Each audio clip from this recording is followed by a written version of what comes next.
you know, we were amazed when we first met Moorgen. It was like one of the top brands on earth when we saw their products. And we got so excited about the ability to design for them. Where you have this long bar, you have the dial, which is the balance, and the long, sophisticated, simple bar is tranquility.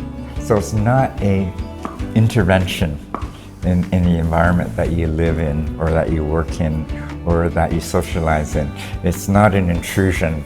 You know, Moorgen's doing its thing in the background.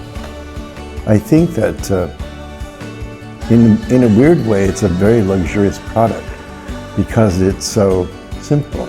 You talk about simple, honest luxury today. It epitomizes that for the sophisticated buyer for their home.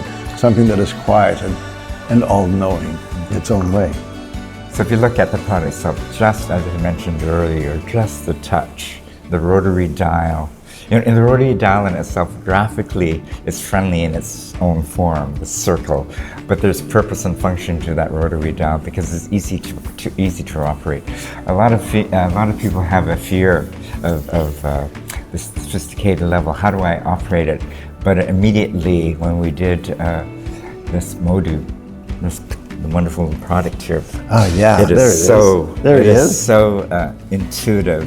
It has a presence, but it's super quiet presence. There's one other move you made, George, near the end of the process of design. Originally, this dial was centered in the middle, and by moving it over, which I thought was one of your brilliances, but it was a brilliance in this case, it creates a little bit of tension here, so that it's off center and in. That, you know, some people might say, "Oh, this is a minimalist piece." It's not a minimalist. It's emotive because it has that frisson of moving over. Yes. It has the little bit of the shadow lines, and that gives it its quiet personality.